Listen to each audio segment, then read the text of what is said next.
Welcome to the Spiritual Artist Podcast. This is Chris Miller. I invite you to join me as I interview artists from a variety of disciplines. We'll share powerful stories and lessons learned while making their art.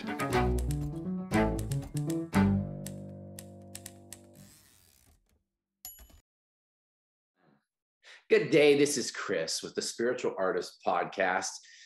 It's a very cold day here in Dallas, but I am excited because I have a very warm person to bring back.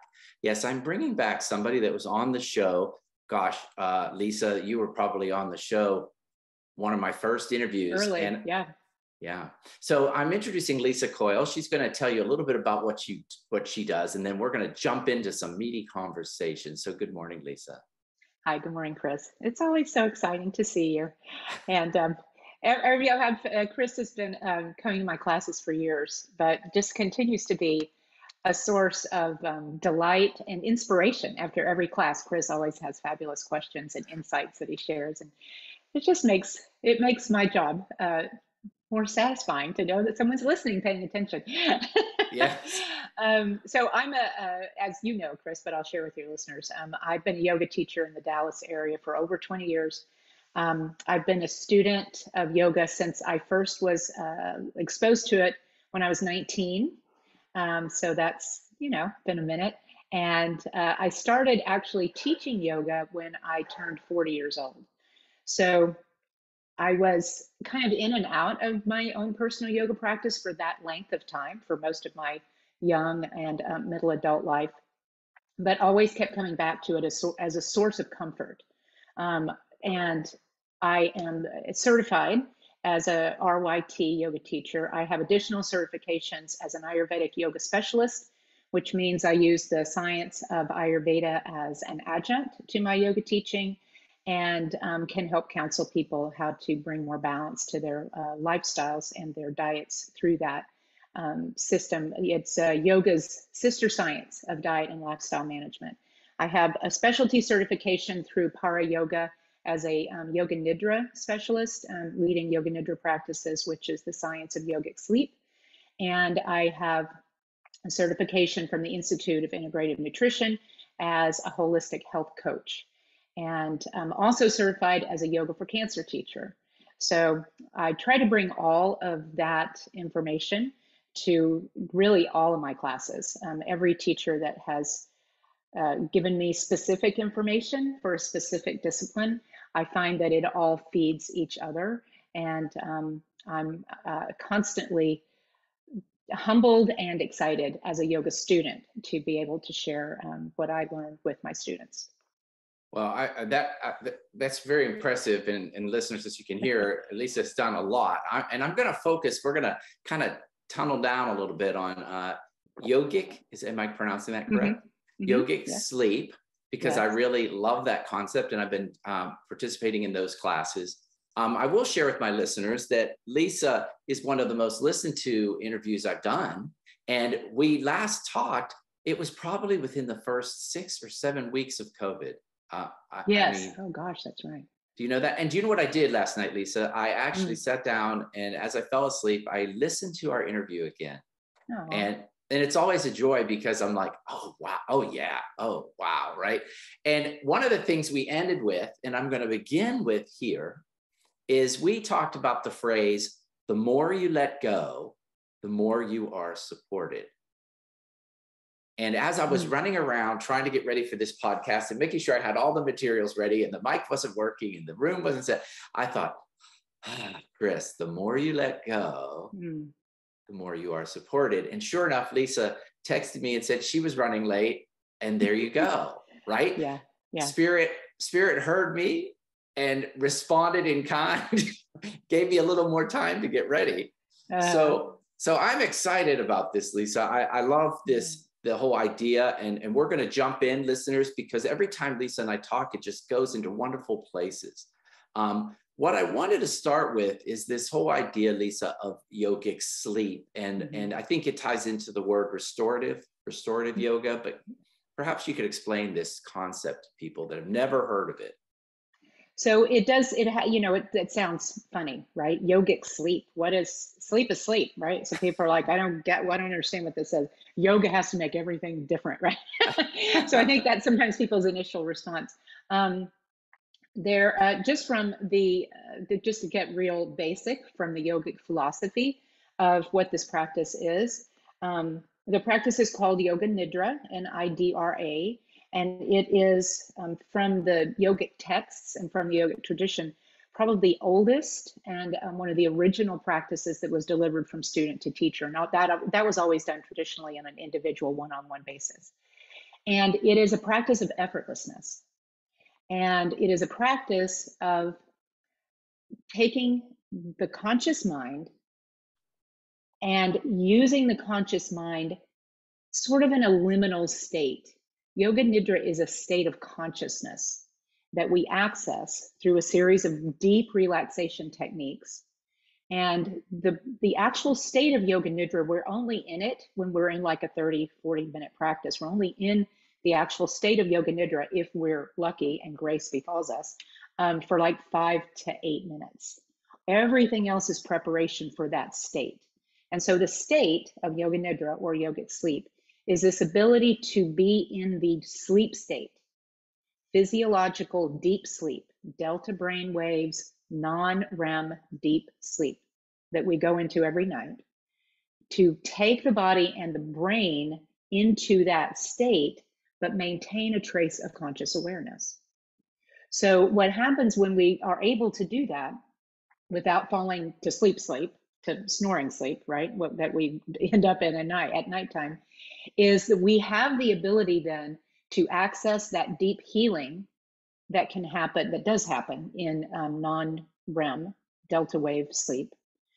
We have the ability to access how the subconscious mind is patterned and how it is responding sort of under the surface all the time.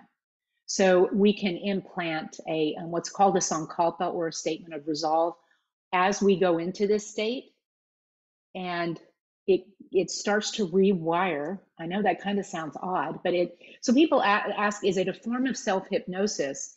And I would say it's not self-hypnosis, right? It's not exactly self-hypnosis, but it's going to sort of have the same impact and same effect as self-hypnosis can have. That one of my very, very favorite podcasts to listen to, besides this one, is called the Huberman Lab with Andrew Huberman, and he's a neurobiologist from Stanford School of Medicine. And he has coined the term NSDR, non-sleep deep rest, because he said if he called it Yoga Nidra, his science friends wouldn't listen to it, wouldn't do it. So he made a sciencey sounding name for it, and he practices it 20 minutes a day. And I can't say I practice 20 minutes a day, but I try to practice this dropping in every day.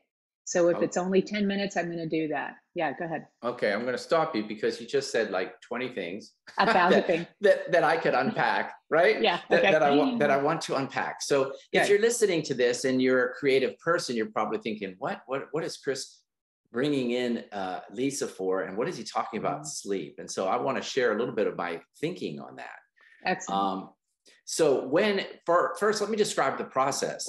I go to Lisa's class. It's just Thursdays, right? Thursday at the evening, mat. at the mat yoga. And I will share that address because folks, you can actually work with Lisa online. So after this podcast, you can actually sign up for one of her classes and do this from your home.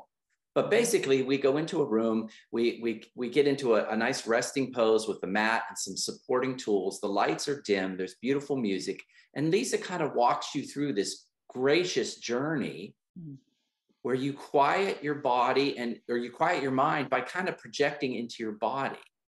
Now, what she was saying there that I want to share with you, and why I was like, oh, Lisa, I got to bring you back, is in a lot of ways in my book, The Spiritual Artist, that's what I'm telling people to do. I am telling them to get in front of the easel and quiet the mind, stop the judgment, stop the insecurity, stop the fear, quiet the emotions, and get into that, tap into that subconsciousness where all creativity arises, and stand before the easel and literally be in a state of no mind. And so people are thinking, well, I'm painting, I have mind. Not really. When you're most creative in front of a canvas or a pottery wheel, actually you're turning off your mind and you're reacting to all that is. So Lisa, I know there's so many things you talk about in that process, and it's so incredibly loaded with lessons that you take outside of the studio, right? Absolutely. Oh, absolutely. The more time you spend in this state and with these practices, the less reactive you become. The ability to step back and observe first your own experience, because as you're in this practice of yoga nidra, you are watching your body relax, right? As you project your mind into your body, you're seeing it, you're feeling it, you're experiencing your body soften and relax, but you are staying conscious. So it's not like you're looking for something externally, like a substance or a drink. And, I have a glass of wine. I don't say don't do any of that stuff, but don't think that that's the pathway. The pathway is within you. Oh, I love that. I love that. I got to stop you a minute. Yeah, go ahead. Because you said something so wonderful there, is that you stop that. Let's describe to the listener the difference between your mind and you, because you just said something very interesting. You said you are still alert. Well, when people think you, they immediately go to they think my mind is still alert. Right. So can we tease that out a little bit? So this is super interesting. And there are, I'm very, very fascinated, as you know, by neuroscientists and neurobiologists, because I love to see how Western science is now starting to parse out and find the mechanisms behind what yoga's been doing for centuries. So it's not as a way of validating these practices. Frankly, the experience is the validation, in my opinion. But I love to see how science, because it is satisfying. And I'm not a scientist. That should be abundantly clear. But so I don't understand the mechanisms. But I can see that people are now trying to go, you know what? I feel this experience. I see that this experience is real. Why? So what it is, what you're asking then about is the difference between the brain and its functions, and then the mind, which neuroscience is kind of like, is the mind separate from the brain? Yoga says yes, that the mind is separate from the brain 100%, that the brain is the meat, and the mind is the consciousness that imbues the body. And however, consciousness and the mind are not the same thing, because the mind is a tool. It's a process that consciousness uses to experience the world and experience itself and to be in the world. So the mind becomes both the tool and also a kind of a sneaky little obstacle to our being able to see who and what we really are. Okay. And but that, according to the tradition, is we are nothing more and nothing less than a part of universal consciousness. Ooh, which is what you and I talked about in that first podcast. And that's exactly right. So for me, it's almost easier. We're getting into duality of words and how words are tricky. But for me, it's easier to say my consciousness is still alert, but my mind is quiet during this process, this yogic sleep. And what that is, and listeners, the best way for me to explain this is think of your mind as a calculator. A pocket. You hold a calculator in your pocket, and when you need to add something up, or you go to the store, or you figure out your taxes, you can use that calculator. But if that calculator is left on your desktop all day long, throwing data at you, it becomes a hindrance. Right. And which is what you just said. The mind can be a great gift, but it can be a great block to your consciousness. So learning to recognize the difference, learning to recognize that I am a conscious being, I'm a spiritual being who has a mind and a body that I can use. Mm-hmm. And I can pull them out when I need them, and I can kind of gently put them on the shelf when I don't need them right now. That's Right. why I love this process that you do, Lisa. Well, it's so, when I was going through, and I don't know if this is a tangent or not, when I was going through my certification for Yoga Nidra, I knew that when my teacher, Rod Stryker, said he was going to offer this as a teacher training, as a specific training, as a specialization, that I was like, I am in. I am all in. I don't care. I don't care what I have to do to get there. I don't care what it costs. It was a 9-day submersion in how to experience and how to teach Yoga Nidra. However, he's very, very sort of, he holds it as a standard that he really wants his students, if you're going to teach, that you have to practice. You know, people who train with him, they're not brand new yoga students. These are people who have been just practicing as students for quite some time. And to do, you don't do it, right? So that's the wrong word, but to learn to lead a yoga nidra practice, you have to have embodied that practice in yourself. And when he first started talking about the practice of yoga nidra, I was kind of going through some stuff with my kid. One of my sons was struggling and having issues, and I just found myself so agitated and anxious all the time because of it. And I had kind of stopped my meditation, because I would sit to meditate and I go, I can't meditate. There's too much, you know? And so I would just do my asana, which is the postures.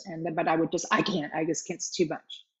And I mean, I'd go, okay, now, you know, granted, I've been teaching yoga for a minute at this point. So I just want people to understand that you're still a human being, you know, and you're still, always, right? You know, we still have our frailties and our tendencies. And so at that point, I just could not master that. And then I came back to with my teacher in person a little while after that.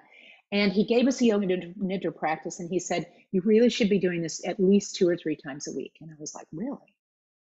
Okay. So I did that. And I cannot describe the change in how I began to handle this situation and my own fear, and how I started to interact with my son. And because of the fear that I was feeling, I was making the situation more complicated.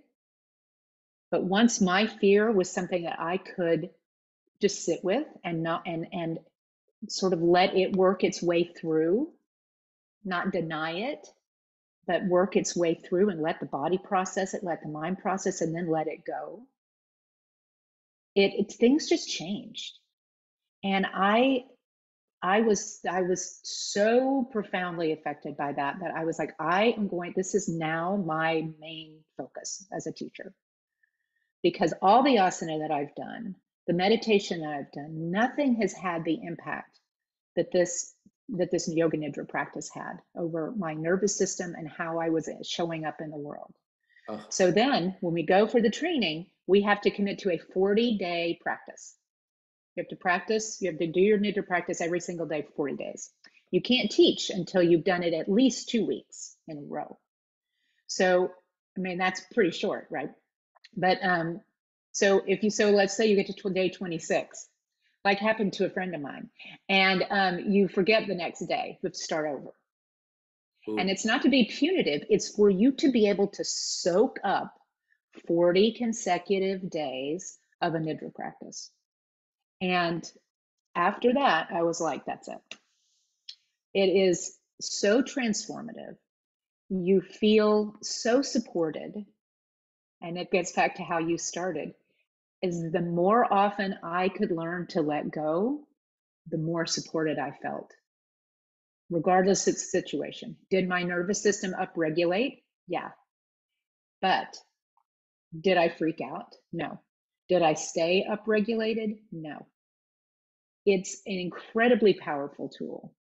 And it is the difference between the mind running amok and the mind having the ability to tell itself to be quiet. And you have to practice that, frankly. Well, there you go again. Okay, so going backwards, because there's so much right there too. So much right there too. I'm sure there's people listening to this that have done yoga and they're like, oh, I know yoga. I know yoga. And I'm like, no, you don't. Because I've been to so many yoga classes, and there is, especially here in the West, there's such a focus on the physicality and the gymnastics of it. We've turned it into a gymnastic sport. And look what I can do. Look what I can do. And really, this is taking it. So if you are a yoga instructor listening to this, I really recommend that you listen to what Lisa's saying here and take it to the next level, what you're doing, because there's nothing wrong with a traditional open flow practice. There's nothing wrong with that. But this is taking, it's good for you. But this is taking it to the next level. And because it's about being consciously self-aware, and it's also learning the technique, as you just said, Lisa, which is wonderful. Any time of the day, you can do this. Any time of the day. And that's why I called you. Okay, so I'll share a little vulnerability with the listeners. Is I took a new position. I took a corporate position a year ago, and I've re-entered into corporate America. And let me tell you, in a lot of ways, corporate America hasn't changed since the 1950s. And so they still have so much rigidity and so much lack of understanding of what the basic human needs to be fully functioning as a creative. And since I feel like I specialize in that, how to tap into those creative ideas, tap into that mind science, tap into those ideas that change, they don't get it. And so they tend to overwork you, throw a lot of stuff at you. Right. And they do not understand. And that's why I wanted to call you. I find myself waking up in the middle of the night and suddenly, boom, stress flows through my body. And so I want to talk a little bit and share with the listeners the difference between your sympathetic nervous system and your parasympathetic nervous system, and how today, more than ever, and especially with Chris's new job, it's important that he does more parasympathetic things in his day. And I don't know, Lisa, what do you think the balance is? How much fight or flight should we be in any given day, as opposed to restorative? Well, I mean, that is a very, very good question, because I mean, we're very resilient.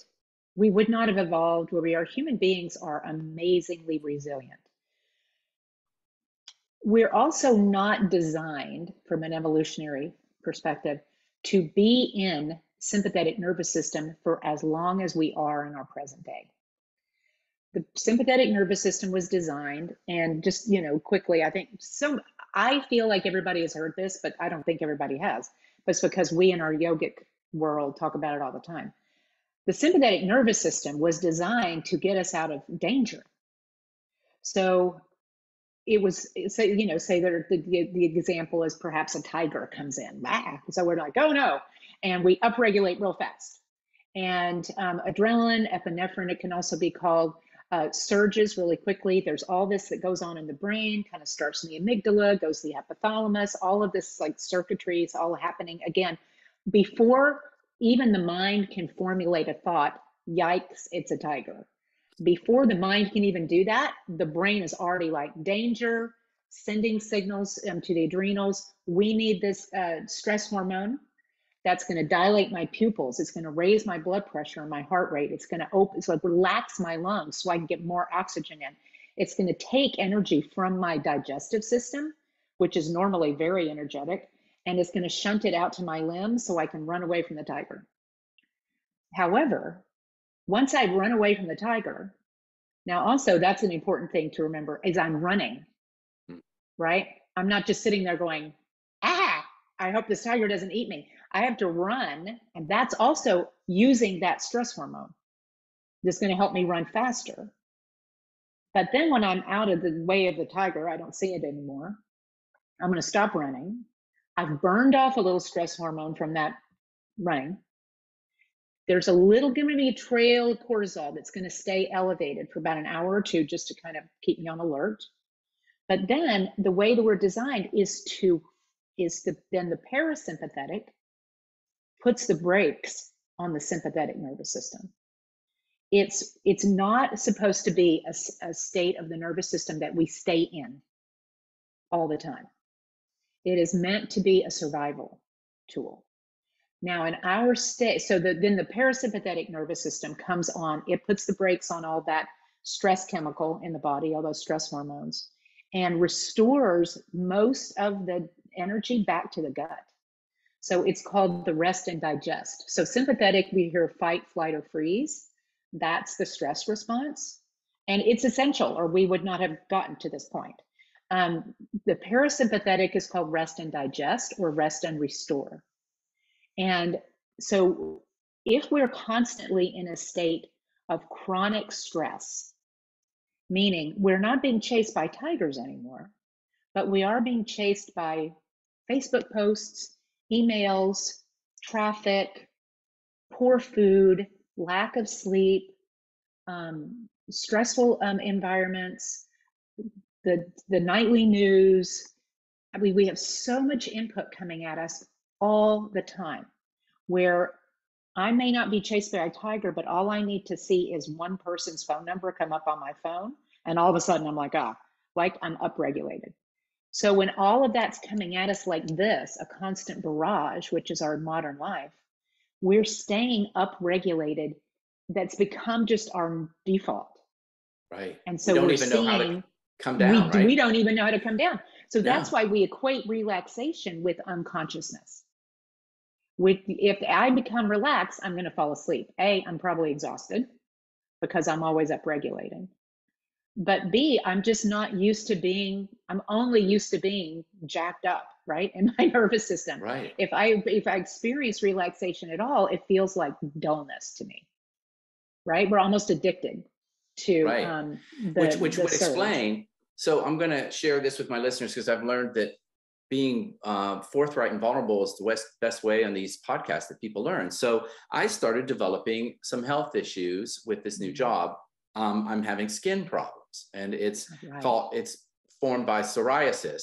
And I went to the doctor, and they don't have any, funny, you go to the doctor and all they say is take this medicine. That's their solution. Well, I'm going to share this with our listeners because I know there's a lot of people out there, psoriasis, that can relate to this. Psoriasis is considered an autoimmune issue. We are having a rampage of autoimmune issues in society right now. And you just explained why. So when I had the psoriasis, I looked up, I'm a big researcher, Lisa. I get all the books and start researching. Yeah. And everything says psoriasis is formed by digestion, problems with digestion. So you just explained to me the whole circle pattern here. You put yourself in an environment that is constantly high stress, day after day, hour after hour. Every meeting, everything is high stress. It's taking all that digestive energy away from my stomach. I'm not getting the nutrition I need because it's being funneled to running instead of to my skin. Yeah. So this is why I was like, I want to talk about this, because you can't talk to, I bet you agree with this, anybody where they don't say they have some sort of autoimmune issue.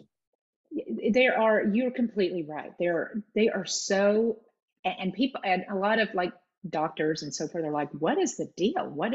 Is it the food? Is it the air? Is it our stress? And the answer is, yes, yes, and yes. But from the Ayurvedic and yogic perspective, our health, and I think it was about 20 years ago, even the Wall Street Journal published, I think it was a Nobel Prize winning paper, I could be wrong on this, about the gut-brain connection. So your listeners may have heard about this over time. It's kind of out there in the culture. But your gut is a second brain. And it produces 85, the numbers are, I see different numbers, but anywhere from 85% to 95% of your serotonin, which is your happy hormone, right? And it's produced in the lining of your intestines. It gets upregulated to your brain. So if your gut is depleted through stress and or poor diet, but mostly stress, a calm gut can really handle a lot, right? A calm gut, a well-functioning gut can handle a lot. We are, like I said, we're resilient. We would not have evolved if, we couldn't eat a bunch of stuff and not get poisoned to death, right? Right. I mean, our digestive system, when functioning properly, and there's a rampant digestive diseases anymore. So I'm not going to, I mean, I've studied nutrition. The diet or the standard American diet is not good for you. I think that's well recognized. Processed food is bad for you. However, all that being said, is this chronic deluge of stress hormone weakens the digestive system's ability to just handle anything. So autoimmune diseases pop up, digestive diseases pop up, sleep problems pop up, hypertension, all of these are all lifestyle conditions that yoga and Ayurveda would say begin with this cascade of stress hormone being our default lifestyle. Exactly. And so what I've realized, I don't know if there is an answer to my question to you, what percentage we need to be in either. But yeah, I honestly, Chris, I don't know that there, from what I can hear, what scientists say is that stress response was meant to be an anomaly. Right. Not the way we live. Not the way of life, not a way of life. Right. And so what's interesting, I think what I wanted to share with the listeners and why I wanted to interview you so much is I want you to take this out of this podcast, whoever's listening to this podcast, start watching your day-to-day behavior. How much time are you spending in sympathetic versus parasympathetic? Start noticing. Be aware, because that's all what self-consciousness, that's what this is about. Being self-conscious about how much time am I spending there? And is it serving me? Is this serving me? And there are tools, because in my book, I teach you about tools, that spiritual tools and also artistic tools, but there are tools to help you with this. One is to take a class, take one of these yogic training classes, a sleep class, even doing flow yoga is a step toward the right direction. Absolutely. Absolutely. Because you're breathing calmly. I've been in some yoga classes and, with that, we're not breathing calmly. We're just trying to, not die. And unfortunately, I think that's sometimes people's experience, like what you were saying. And I mean, frankly, I think there's so many young yoga teachers and I think that's beautiful. I love to see them start young, they're just trying to get a following, and so they do what they think is going to bring people in. And so I understand it, and it is an entree for a lot of people to get in. But as you were saying, there's so much more to it. And as a teacher, this is what you and I talked about in that first podcast that you were gracious enough to host me on. And what you do so beautifully in your book is that tapping into into consciousness and letting consciousness move through your filter, your unique filter, to paint those beautiful paintings that you do. When I'm teaching yoga, I am allowing consciousness, when I'm properly situated and grounded, I'm allowing consciousness to work through my unique filter to teach a class, to teach a yoga class, and to give students an experience of themselves. That's my focus. And the painting that I'm trying to make is to allow students to access themselves.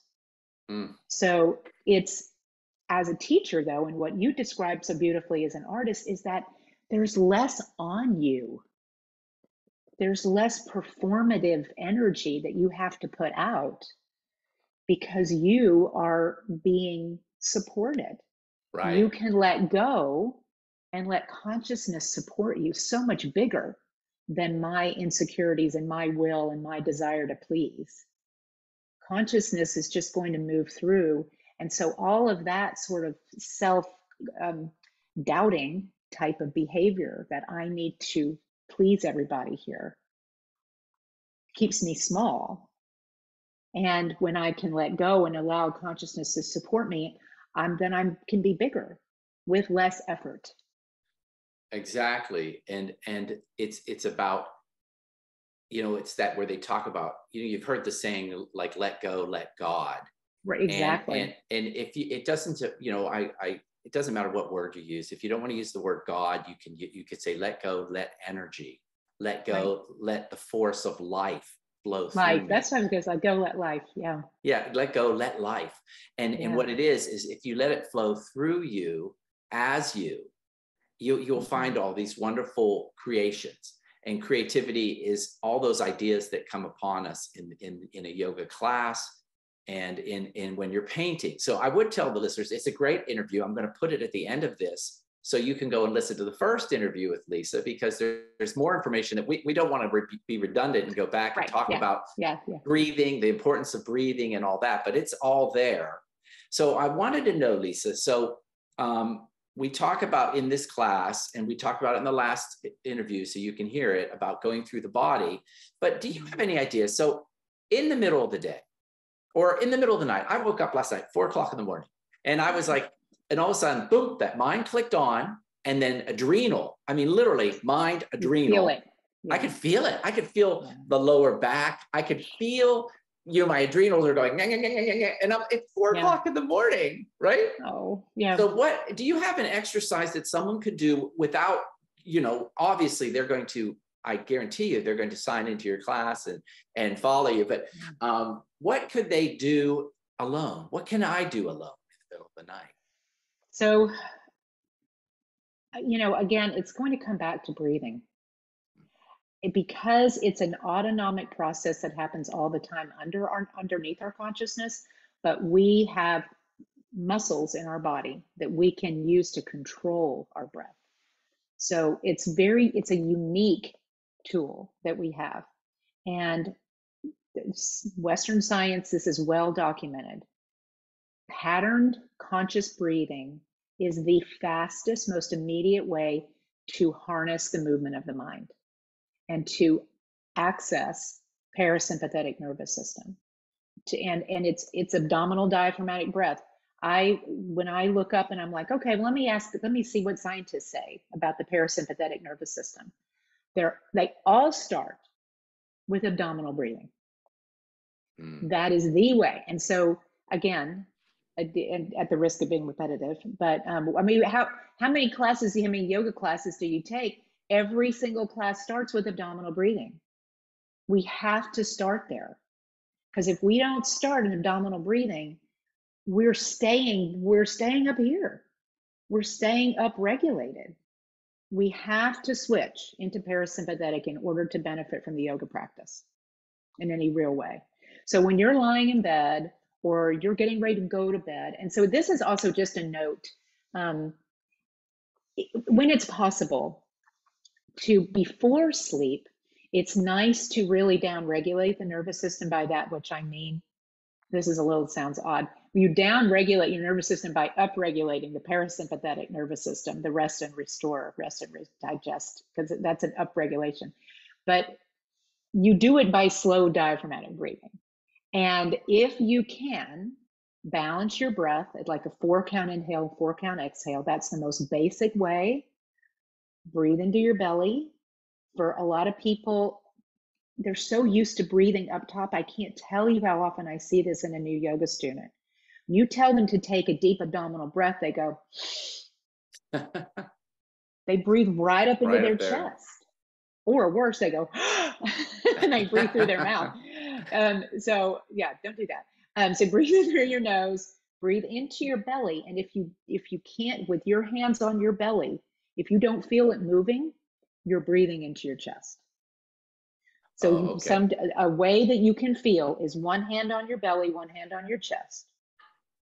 And you try to breathe into the hand. You want to feel the hand that's on your belly move. Rise up. Sort of rise up. Okay. Yeah. And you don't want to feel the hand that's on your chest move. Now it may move a little bit just because your body is moving, but the movement is an expansion of your abdomen, like you're blowing up a balloon. You see, my chest did move just a little bit there because my belly pushed it up, but I didn't. Yeah, exactly. So you breathe into your belly. And then when you exhale, you're also contracting your belly. It's a gentle contraction. So the physiology of this is right below your rib cage, your diaphragm is like a hammock-shaped muscle. And when you inhale, it contracts. So it contracts downward into the abdomen. So when it does that, it clears space at the bottom lobes of your lungs. When you breathe down and you fill the bottom lobes of your lungs, that activates nerve endings that activate the rest and relaxation response. Nerve endings in the upper lobes of your lungs, a tiger, activates the sympathetic nervous system. Oh, very interesting to note. Yeah. So there's physiology in your lungs that tells that's sort of reinforcing that nervous system response that you need. So if you can breathe into your abdomen, diaphragm drops out of the way, filling those lower lobes of your lungs. Then when you exhale, you contract your abdominal muscles, your diaphragm then rebounds back up and pushes again at the bottom of those lungs so they can exhale completely. So we can't fill the bottom lobes of the lungs if there's a lot of old stagnant air. So we have to be able to exhale. And we exhale by contracting the abdomen. So I just did want to alert your listeners that if you're not used to breathing this way, it's going to feel weird. And it's going to feel wrong, and you're going to feel like, I don't even know how to breathe anymore. I can't take a breath. Now I'm super anxious. Don't let that stress you out. Don't let it stress you out. This is normal, because people are like, now I can't breathe. Thanks, Lisa. That was really helpful. But if you breathe, if you lie on your back, it's easier to do this on your back. There's a belly breath called crocodile breathing that I kind of really need to teach. Like I need to demonstrate, right, or else you can't see it. But if you lie on your back and you have your hands on your tummy and you try to breathe into your tummy like you're pooching it out, and then you contract it and you try to draw it in, it's easier to feel when you're relaxed on your back than it is when you're seated. So start with that. And again, especially when it's a private session, it's really easier for me to see the individual's breath pattern and where it's getting hung up. Yeah. So what's important for the listeners to remember is this is definitely, I'm trying to help you out in the middle of the night here. Yes. So I went on a tangent. No, it's true. But you can do this anywhere, like you said. Absolutely. And if you're at the office and suddenly your boss jumps a bunch of stuff on your desk, or there's an angry client, you can go and find a quiet space. Go find a quiet space somewhere, or even in your chair, turn the chair around if you have to. Yes. Close your eyes. Close your eyes. We don't do it, right? We think we don't have the tools. What this is about you building tools to get through life, spiritual tools. Absolutely. And spiritual tools. And I mean, seriously, just physiological tools. Understanding how your body is designed to work is hugely helpful, because that action of breathing into your abdominal cavity, you don't need any spiritual belief at all to benefit from that. Zero. This is a physiological response that's going to happen to you. Now, I will just say, as a yoga teacher who's been doing this for a long time, the more often you do this and your mind gets really quiet, you start to go, I feel something. And that sets you on your spiritual journey, because suddenly you don't feel alone. You feel supported. You see, it's so funny, because I'm consciously keeping this to a digestible size. Right. But that's our next one. Okay. So I'm telling you, that's what I was just thinking, because I want to talk about how when I do a spiritual intention or a prayer, how I get there. And that is the next step. So we're going to go there. We're going to bookmark that for our next interview about where do you go when you do quiet your mind, and where that connection leads you to something that is greater, not stronger, greater in scope than you are, and expands out. So now I'm sitting with this massive responsibility on my shoulders of like, I want to make sure, because I know so many people do feel that upregulation, and they're just like, I still don't get it. Here's a really nice trick, little hack. As a sort of just from the jump, I'm an anxious person, right? That's sort of my physiological makeup. That's how I'm designed. And that's a good thing because it helps me to be more empathetic and more sort of responsive to people. And in the end, a better teacher and I hope a better communicator. However, it can get in the way. So I understand this feeling of over breathing when you're trying to calm your breath. So if you're breathing in for a count of 4, 4, 3, 2, 1 is a general pace. If you take that if you can't get your breath to go for 4 counts, because if you're used to breathing up here, you're going to feel like you're suffocating. You can't, someone who's really breathing anxiously can't slow their breath down to 4 counts. Now, so I'll just let you know, eventually we get to a 6 and an 8 and a 10 count breath, sometimes a 12 count breath. But that takes a lot of practice. But so if you're up here, a 4 count breath can feel like you're suffocating. So take a deep breath in, hold it.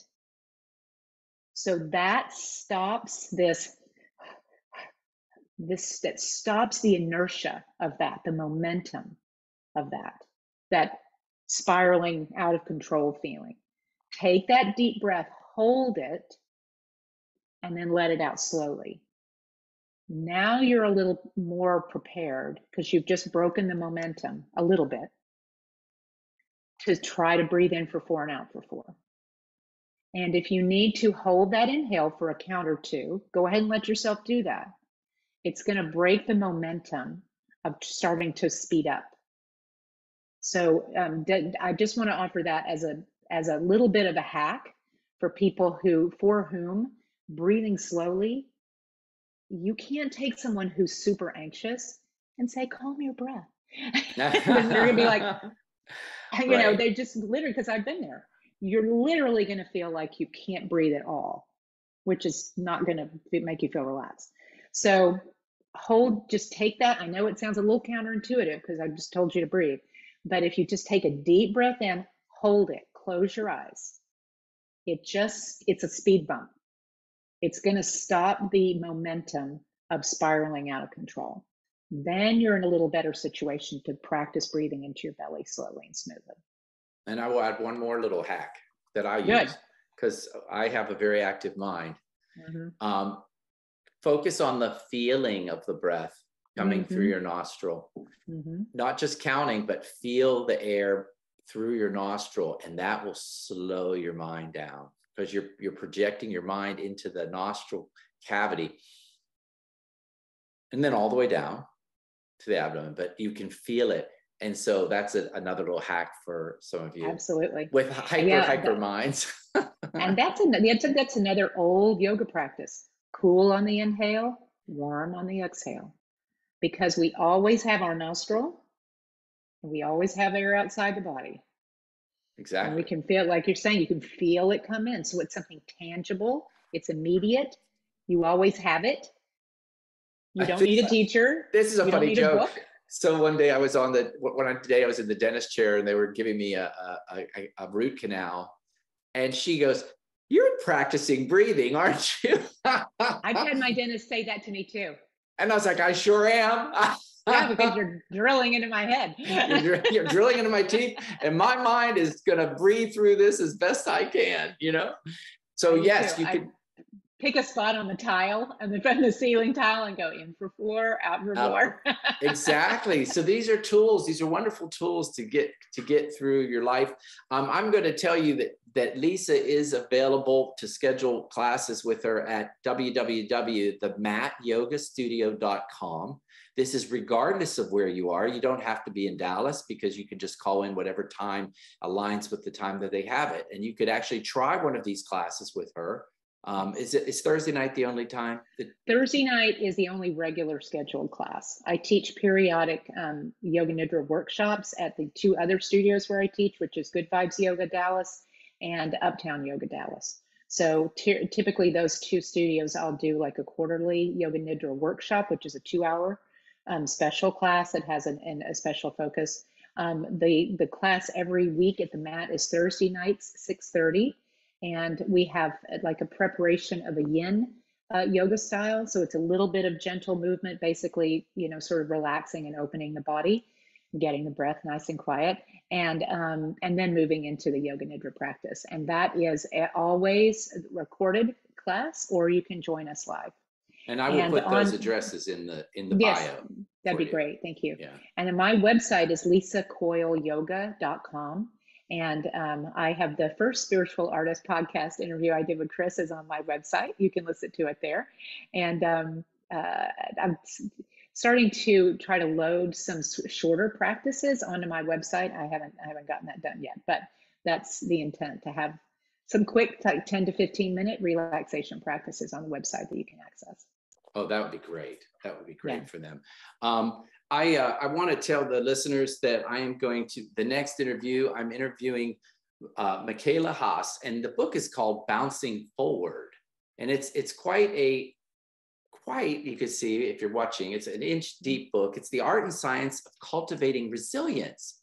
So, we just talked about the effects of stress on us as a society, but this is about how do you get past really traumatic experiences in your life? Sometimes they can be physically challenging, sometimes the loss of someone very important to you, your child. She interviews probably 10, 12 different people. I loved it. I'm going to tease out chapter 6 and 10 with her next week. Quite impressive book. So check forward. And that reminds you that you should subscribe to this channel. You can follow me on YouTube or any of the playlists. Just choose follow. And when great interviews like this come out, it just pops up and it tells you there's a new interview on the Spiritual Artist podcast. So Lisa, I love it. I think we covered some really serious concepts. Well, I hope so. I hope it was useful for your listeners. And me. And you, of course. I love you. I get to see you all the time. I learned a lot from it. Clarified for me the process. It really does clarify how we are affected, how our immune system is affected by this. Our bodies is a system, and how it's not just the food we eat, but it's also the lifestyle that we lead that keys off these things. So thank you again for being on the show. You're so welcome. Thank you very much for having me. And I wish your listeners a beautiful day. All right. Thank you. Thank you.